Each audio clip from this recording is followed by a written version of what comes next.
सत्यनारायण व्रत कथा पूर्णिमा की एक मैंने 5 अध्याय करना पड़ा और ये 5 चीज लेके इनको 5 वो पंचामृत बनावे, घी, दूध, शक्कर, बूरा और वो शहद और यो कसार से का सवाई में ही लेवे।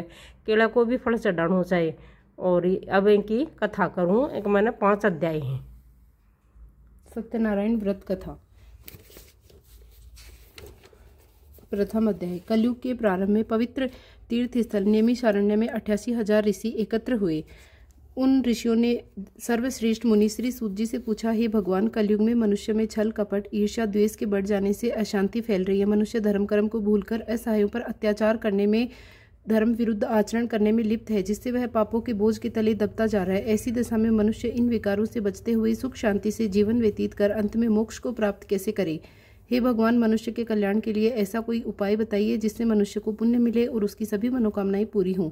शास्त्रों के सर्वश्रेष्ठ विद्वान श्री सूत जी ने कहा कि हे ऋषियों, आपने जगत के कल्याण की उत्तम बात पूछी है। मैं उस श्रेष्ठ व्रत को कहूंगा जिसके प्रभाव से सभी प्राणी जीवन में सुख, संपत्ति और समृद्धि को पाते हैं, उनकी सारी इच्छाएं पूरी होती हैं। इस व्रत के विषय में एक बार देवर्षि नारद जी ने पूछा था, पर विष्णु भगवान ने उनसे जो कथा कही उसी कथा को मैं कहता हूँ, आप ध्यान पूर्वक सुनिए। एक बार देवर्षि मानव के कल्याण की इच्छा से विभिन्न लोकों में घूमते हुए पृथ्वीलोक में पहुंचे। उन्होंने वहां घूमते हुए देखा कि कोई पुरुष बोझा ढो रहा है, कोई भीख मांग रहा है, कोई नेत्रहीन होकर ठोकर खाते हुए जा रहा है। लोगों के कर्मों के अनुसार दुखों से पीड़ित देखकर वे सोचने लगे, इन प्राणियों के दुख को दूर कैसे किया जाए।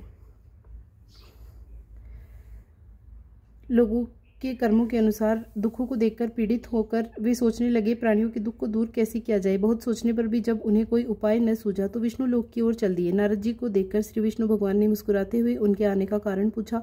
नारद जी ने श्वेत वर्ण, शंख, चक्र, गदा, पद्म से सुसज्जित 4 भुजाओं वाले भगवान विष्णु से कहा कि हे प्रभु, आप सर्वशक्तिमान हैं और सृष्टि का पालन करते हैं। मन और वाणी भी आपके गुणों का वर्णन नहीं कर सकता। आपका न कोई आदि है, न मध्य है और न ही अंत है। आप सृष्टि के कण कण में विद्यमान हैं और भक्तों के मनोरथ को पूर्ण करने वाले हैं। मैं आपको नमस्कार करता हूँ। देवर्षि नारद जी की बात सुनकर भगवान विष्णु मुस्कुराते हुए बोले, हे मुनि श्रेष्ठ, निसंकोच अपने आने का कारण बताइए।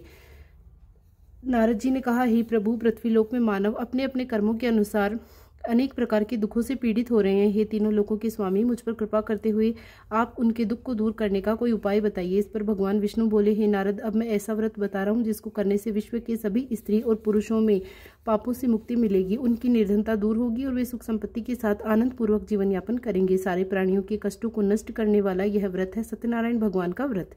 श्री सत्यनारायण भगवान का व्रत पूर्णिमा और संक्रांति के दिन विशेष महत्व है। वैसे किसी भी दिन स्वच्छ होकर सायंकाल में कोई भी मनुष्य सत्यनारायण भगवान की पूजा करे और श्रद्धापूर्वक प्रसाद और चरणामृत ग्रहण करे तो परिवार सहित उसका कल्याण होगा, उसकी सभी मनोकामनाएं पूरी होंगी और उसके घर में धन धान्य की कोई कमी न रहेगी। कलयुग में मनुष्य मोक्ष को प्राप्त करने का यही एक सरल और उत्तम उपाय है। द्वितीय अध्याय। श्री सूत जी ने कहा कि हे ऋषि मुनियों, अब मैं आपको उस निर्धन ब्राह्मण की कथा सुना रहा हूँ जिसने सत्यनारायण भगवान का सबसे पहले व्रत किया और इस व्रत को करने से उसके सभी कष्ट दूर हो गए। आप सभी विधि पूर्वक कथा सुनो। प्राचीन काल में काशी नगरी में शतानंद नाम का एक निर्धन ब्राह्मण रहता था। भिक्षा मांगकर वह अपना जीवन यापन करता। भिक्षा नहीं मिलने पर उसे भूखे पेट ही सोना पड़ता था। उसकी ऐसी दशा को देखकर सत्यनारायण भगवान एक दिन उस ब्राह्मण के समीप एक वृद्ध व्यक्ति के रूप में पहुंचे। उन्होंने उस ब्राह्मण से पूछा, हे विप्र, तुम इस प्रकार कष्ट सहते हुए जीवन यापन कर रहे हो। यह सुनकर ब्राह्मण बोला, हे मित्र, मैं बहुत गरीब ब्राह्मण हूँ। आय का कोई साधन नहीं होने से भिक्षा मांगकर किसी प्रकार अपना जीवन यापन कर रहा हूँ। यदि आप मेरी निर्धनता को दूर करने का कोई उपाय बता दें तो आपकी बड़ी कृपा होगी। तब वृद्ध ब्राह्मण रूपी भगवान ने कहा कि हे मित्र, सत्यनारायण भगवान का पूजन करने और उनका व्रत करने से, व्रत कथा सुनने और प्रसाद ग्रहण करने से तुम्हारी गरीबी अवश्य दूर होगी और तुम्हारी सारी मनोकामनाएं पूरी होंगी। ब्राह्मण को व्रत का विधि विधान बताकर वृद्ध व्यक्ति रूपी सत्यनारायण भगवान वहां से चले गए। निर्धन ब्राह्मण ने भी व्रत व्यक्ति के द्वारा बताए गए व्रत को करने का निश्चय किया और प्रातःकाल उठकर सत्यनारायण भगवान का व्रत करने का निश्चय कर वह ब्राह्मण भिक्षा मांगने के लिए गया। उसे उस दिन से अधिक भिक्षा मिली और धन मिला। घर लौटकर उसने अपने आसपास के लोगों के साथ सत्यनारायण भगवान का पूजा और व्रत कथा सुनाई। फिर सभी को प्रसाद बांटकर स्वयं भी ग्रहण किया। कुछ ही दिनों में उस ब्राह्मण की गरीबी दूर हो गई और उसके घर में धन धान्य की वर्षा होने लगी। वह ब्राह्मण हर माह सत्यनारायण भगवान का व्रत करने लगा। हे श्रेष्ठ मुनियों, सत्यनारायण भगवान का व्रत और पूजा करने से उस निर्धन ब्राह्मण के सभी कष्ट दूर हुए। उस ब्राह्मण ने सत्यनारायण भगवान की व्रत कथा को सुनकर अन्य व्यक्ति भी उसका व्रत करने लगे। अब मैं उन व्यक्तियों की कथा सुनाता हूँ जिनके कष्ट यह व्रत करने से दूर हुए। धन संपदा से संपन्न उस ब्राह्मण ने जब अगले माह सत्यनारायण भगवान का व्रत किया तो उसमें बहुत से बंधु बांधव और मित्र सम्मिलित हुए। उसी समय एक वृद्ध लकड़हारा वहां से गुजरा। बहुत तेज प्यास लगने के कारण वह जल पीने की इच्छा से लकड़ियों के गट्ठर को जमीन पर रखकर घर के आंगन में गया। वहां पर ब्राह्मण को व्रत करते देखकर उसने ब्राह्मण से पूछा, आप किसकी पूजा कर रहे हैं? उस व्रत को करने से क्या लाभ होता है? कृपा करके मुझे बताइए। तब ब्राह्मण ने कहा कि मैं अपने बंधु बांधवों के साथ सत्यनारायण भगवान का व्रत और पूजा कर रहा हूँ। श्री सत्यनारायण भगवान की कृपा से मेरी निर्धनता दूर हुई है और मेरे घर में धन धान्य के भंडार भरे हैं। ब्राह्मण से इस व्रत के विषय में जानकर वृद्ध लकड़हारा बहुत प्रसन्न हुआ और भगवान का प्रसाद लेकर वहां से चला गया। चलते हुए लकड़हारे ने सोचा, आज इन लकड़ियों के गट्ठर को बेचने से जो भी धन मिलेगा उस धन से ही मैं सत्यनारायण भगवान की पूजा करूंगा। ऐसा विचार करने के कारण उसे उस दिन लकड़ियों के पहले से अधिक रुपए मिले। उसने उन रुपयों से केले की फली, घी, दूध, दही, गेहूं का आटा और शक्कर आदि सामग्री खरीद ली।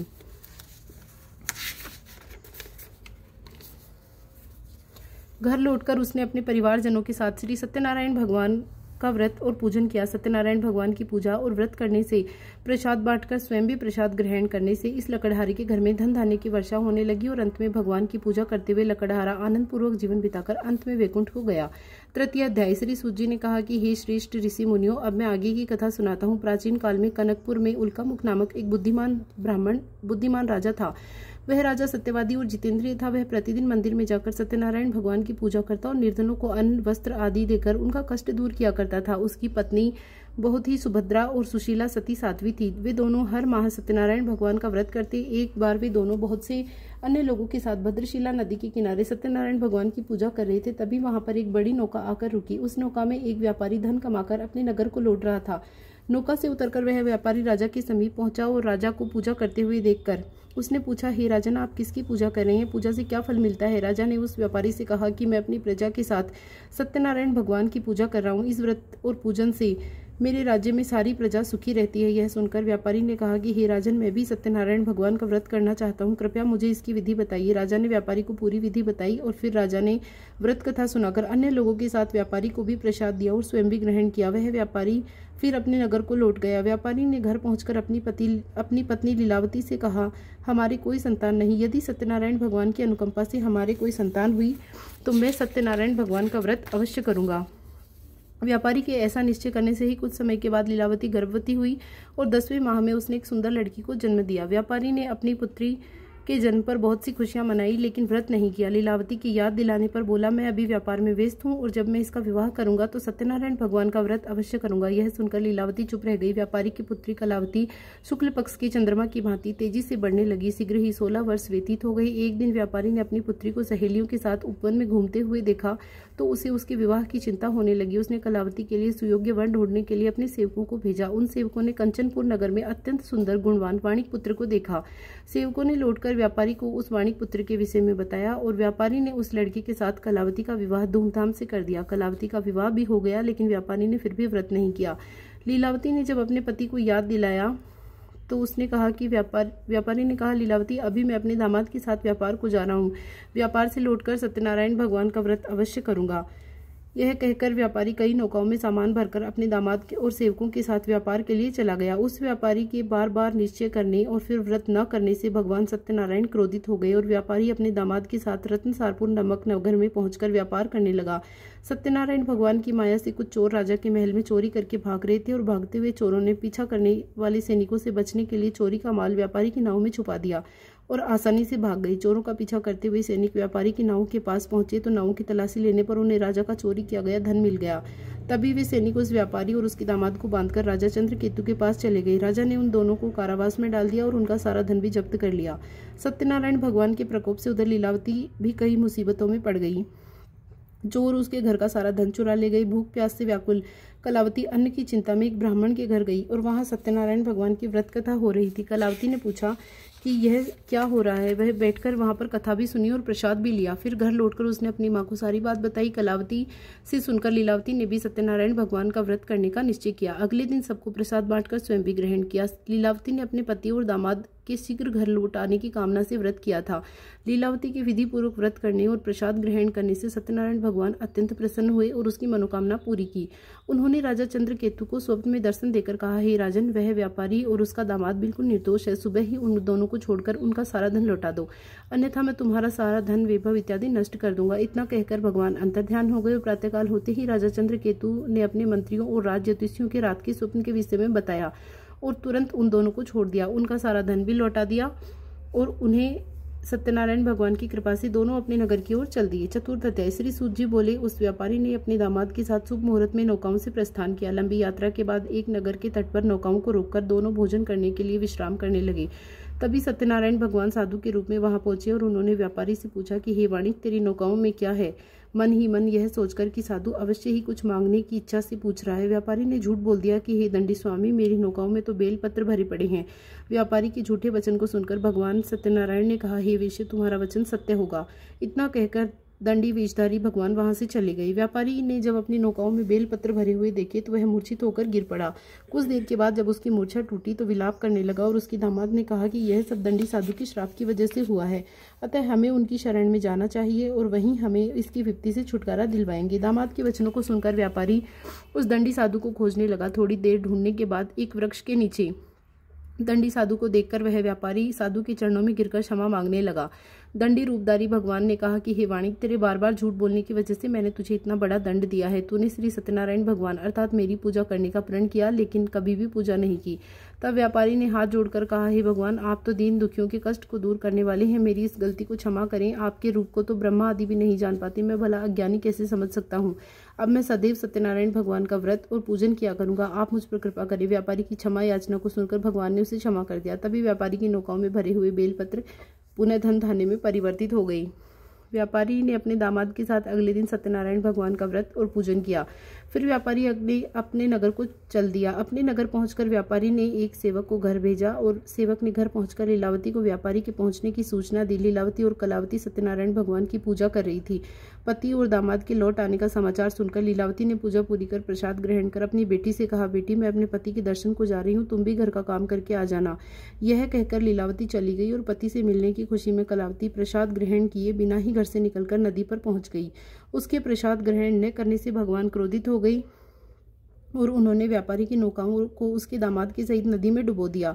अपने पति को वहां न पाकर कलावती जोर जोर से रोने लगी। तब व्यापारी ने कहा, पुत्री, अवश्य ही तुझसे कोई भूल हुई है जिससे भगवान तुझे यह दंड दिया है। व्यापारी ने भगवान से प्रार्थना की, हे भगवान, मेरे परिवार के किसी भी सदस्य से कोई भी भूल हुई हो तो उसे क्षमा कर देना। तभी आकाशवाणी हुई, हे वाणिक, तेरी पुत्री मेरा प्रसाद छोड़कर चली आई है।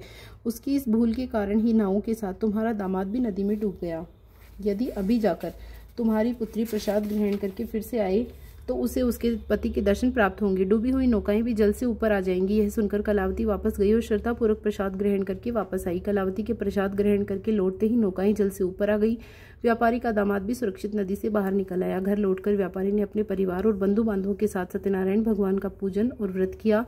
सबको प्रसाद बांटकर स्वयं भी ग्रहण किया। भगवान का विधि पूर्वक पूजन करने से व्यापारी के घर में धन धान्य भरपूर हो गया और उसकी सभी मनोकामनाएं पूरी हुई।